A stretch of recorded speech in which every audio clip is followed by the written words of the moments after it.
Hello again, and welcome to our final session of the day. The FT holds a lot of conferences and a lot of events, and we are very lucky to be able to attract a lot of brilliant guests, but it's not every day we welcome someone like our last speaker of the day. After a lifetime of activism, she's now, at the age of 83, a serious climate change campaigner. She's written a book, she's been on marches, she's been arrested multiple times in demonstrations before the pandemic broke out. It is, of course, Jane Fonda, and in this specially recorded interview, she tells the FT's editor, Roula Khalaf, what she's planning next. A very warm welcome to Jane Fonda, Hollywood legend, workout guru, and of course, relentless activist. Jane, climate change is your latest cause, and like other causes that you've embraced over the decades, you're campaigning with unrelenting passion, and you always bring that radical edge of yours to it. And you've also just written a book about your journey to climate activism and what each of us can do. Tell us a bit about this journey, about what inspired you. For many of us, this has been mainly a very young movement of students in particular. So what brought Jane Fonda to this? Science has been very clear. And I will have to say that it was Greta Thunberg, that very young Swedish student, who impressed upon me the importance of paying attention to the science. I knew there was a climate crisis. I kind of knew why there was a climate crisis, but I hadn't specifically looked at the science. And it's very helpful to pay attention to the science, because what they're telling us is quite clear, and it's changed since the Paris Climate Treaty. We have to keep global warming at 1.5 degrees Celsius, because above that we lose control. It's like a domino effect. We reach a tipping point where the warming causes destruction of ecosystems, including the destruction of our sources of oxygen, the ocean, the forests, and it will become very difficult for society, human society, to continue as we know it. So that's the one thing. We have to keep warming at 1.5 degrees Celsius. In order to do that, say the scientists, we have to cut our fossil fuel emissions in half in 10 years. Now humans have never been confronted by a task more challenging than that, because in at least all developed countries, our economies depend on fossil fuels. So it's a very awesome challenge. What it means is, and again, this is from the scientists, it means that there can be absolutely no new fossil fuel development. We have to stop mining and fracking and pumping oil, coal, and gas, because what we already have above ground, most of it can't even be burned if we're to remain within our carbon budget and keep warming at 1.5 degrees Celsius. So what we've already, got, we can't use. It's called stranded assets. And then we have to begin a managed phase out, so that by the middle of the century, 2050, we're at zero carbon emissions. One of the themes in your book is how generations of women have converged around the climate crisis and inspired you. Do you see the fight for gender equality and climate action as intricately linked? When women and when girls have access to education and healthcare, they have more agency and they can positively influence how families live, how they eat, how they build, how they produce. Right. The empowerment of girls, the education of girls is critical for many, many reasons, one of which is that educated girls have smaller families. And, one of the problems is that there are too many human beings on a planet with finite resources. But there's all kinds of reasons, I think, why females are in the leadership of the climate movement. All the countries that have women leaders, There are exceptions, Margaret Thatcher, for example. Let's not go there. But most of the countries that have women leaders tend to sign the climate resolutions, support efforts to reduce the climate crisis. Women are the first to, for example, in Kenya, it's women that rose up and got the Kenya government to ban plastic bags. Young girls in Tanzania are bringing solar cook stoves into their schools so that they don't have to burn wood to heat their schools and cook their food. Women we bear the brunt of the climate crisis. We make up 80% of climate refugees. We're the last to be rescued. In the global south, it's women who harvest the crops and fetch the water and chop the wood and really sustain the family. So when there's a drought or any extreme weather event, it makes her work so much harder.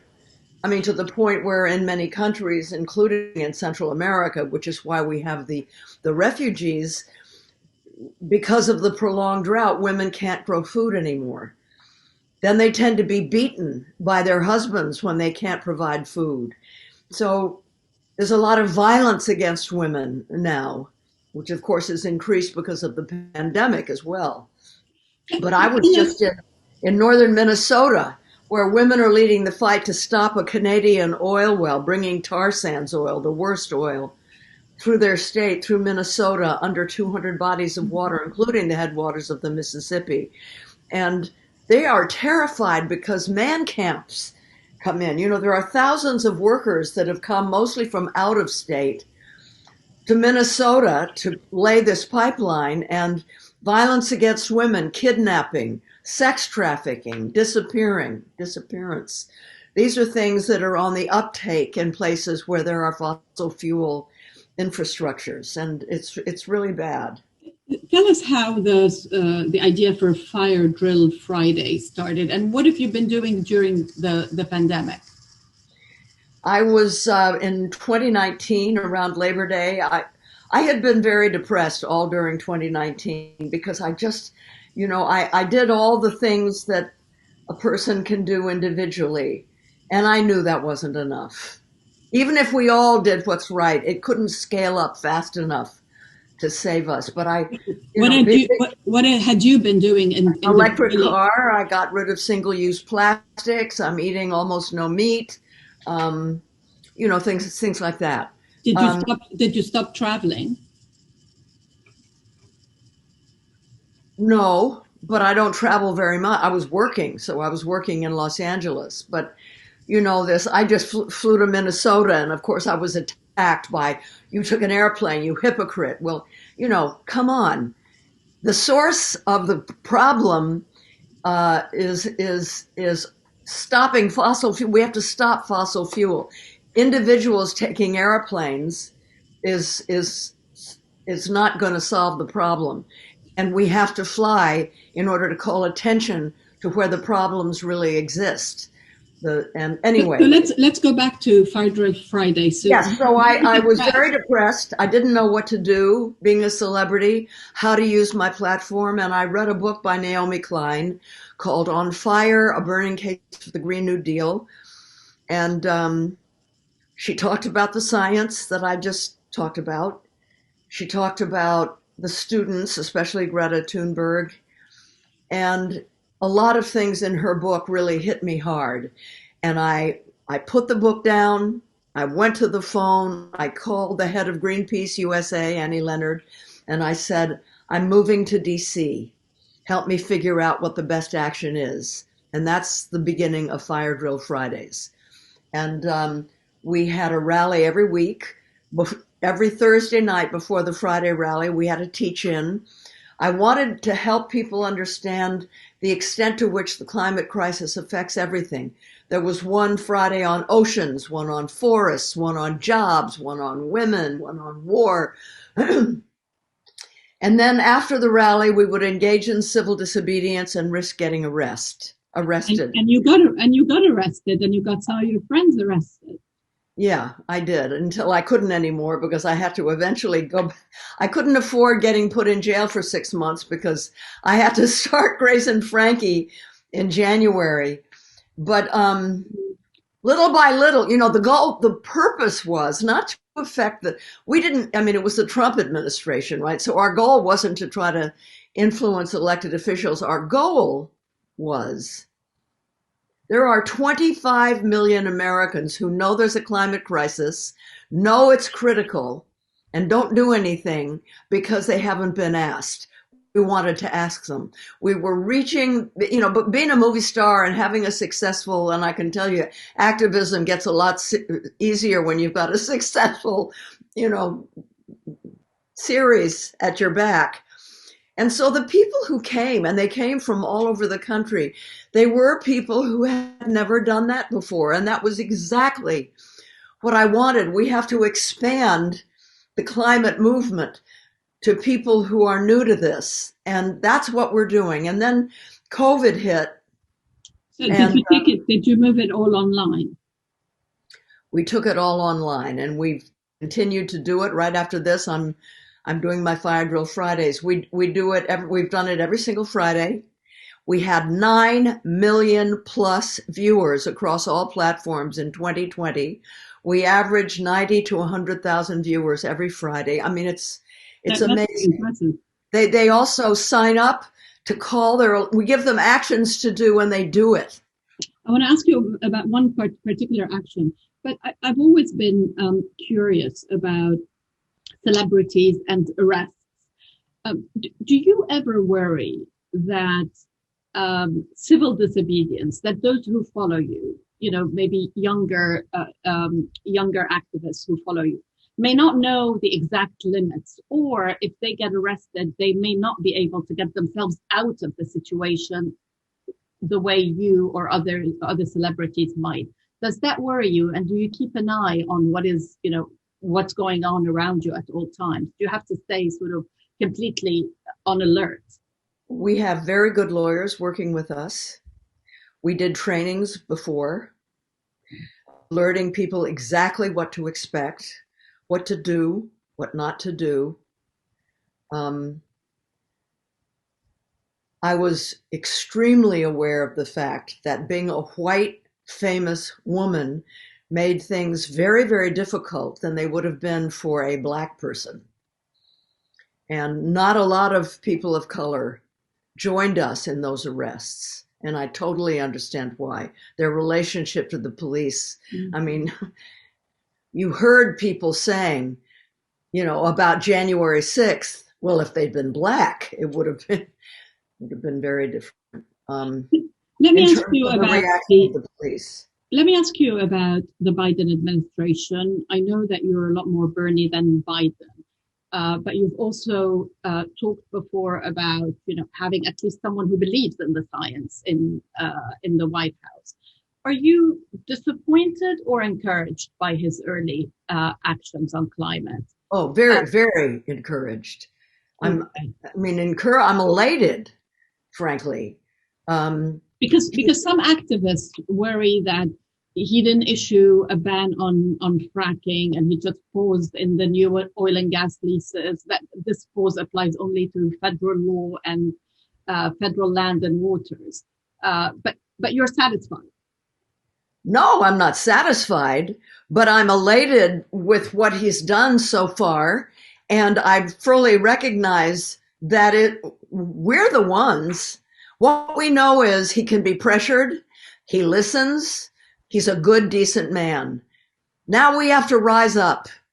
It's like in the 30s here when the United States had a Great Depression and there were millions of people in the streets. Of course, unions were much stronger then, but working people, unions, farmers, all kinds of people filled the streets of the United States demanding help from the government. And Roosevelt said to them, I agree with you.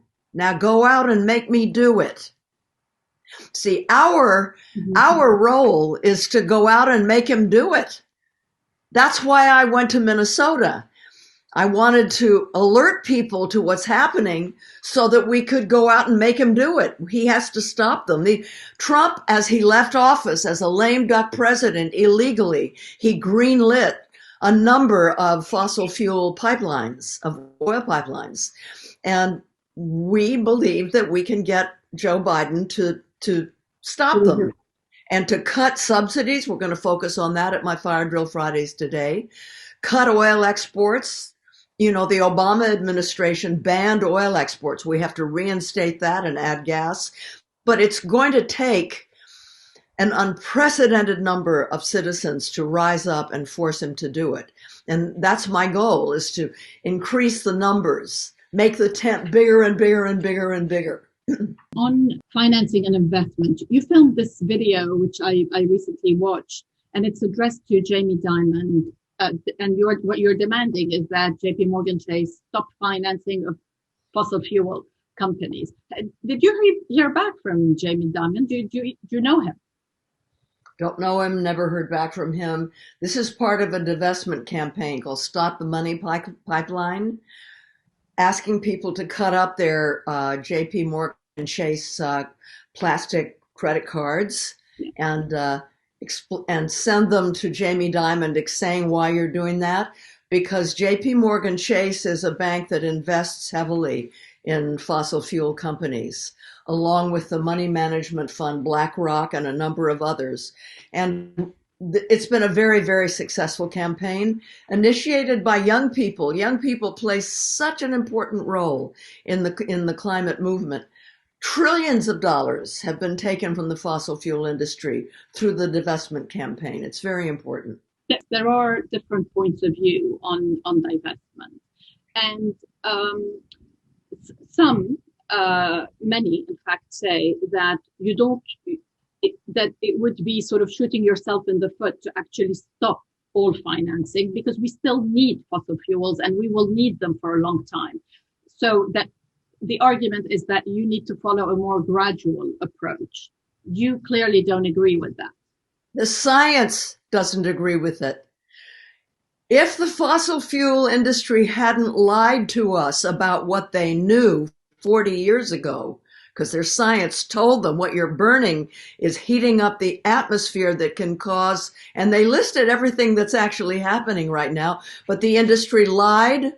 Companies claim that they didn't know back then. They claim they didn't know, but we have the proof because lawsuits have now gotten the internal documents. They lied. They sowed doubt. Exxon said, if we can create doubt, we win. So it can't be gradual. It can't be, a slow. This has to, because we've lost so much time because they lied. Our window is small. Our carbon budget is very, very small, and it has to be immediate. You see, because they cannot do any more excavating, they don't need all these investments.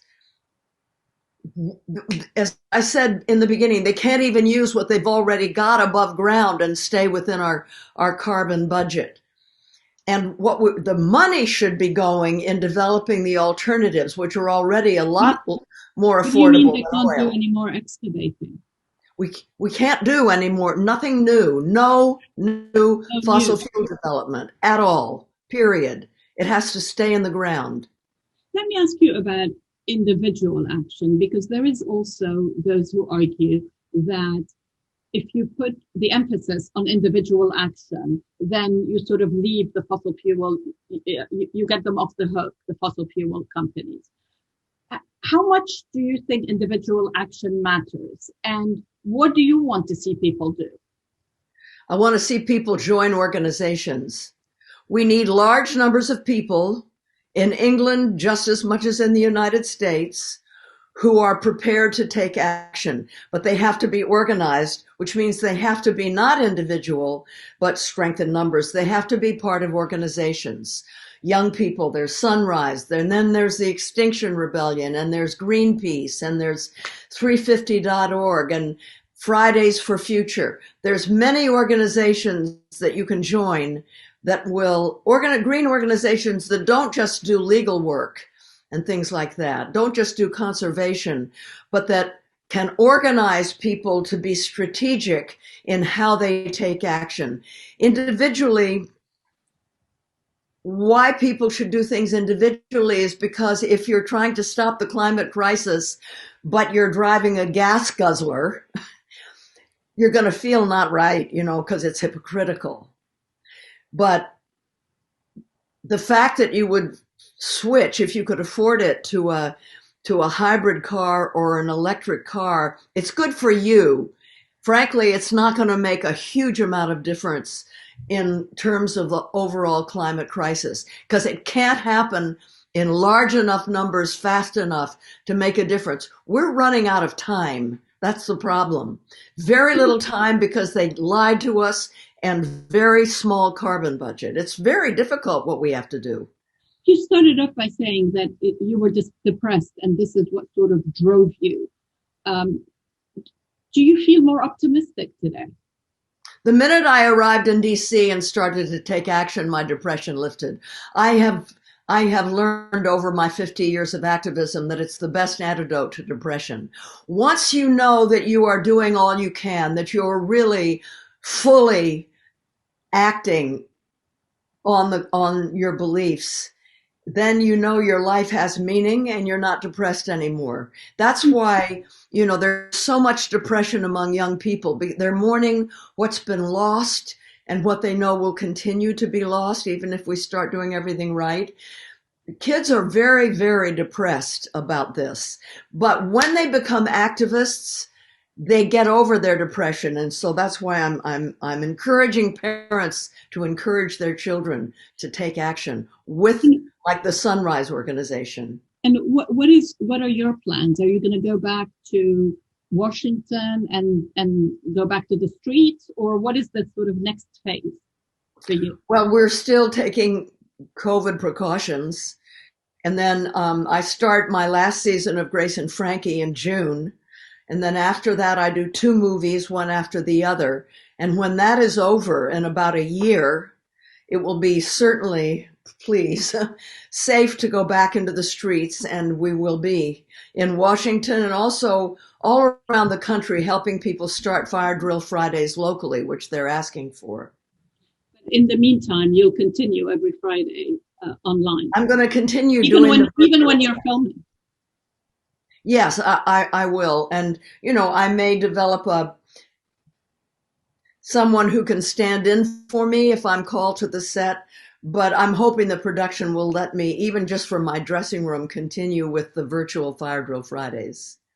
Jane Fonda, thank you so much for being with us. Thank you, Roula. I appreciate it.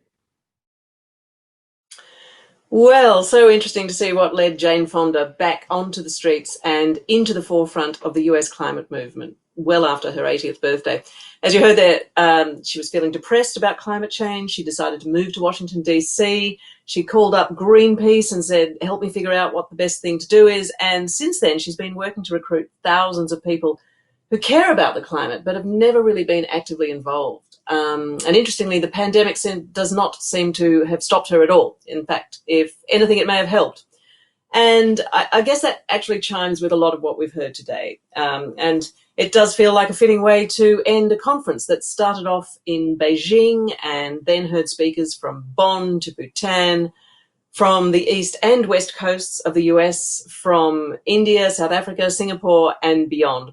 It's been really quite something to hear so many different perspectives from businesses, central banks, governments, scientists, and activists. And it does seem clearer than ever that the global effort to combat climate change has entered a new phase.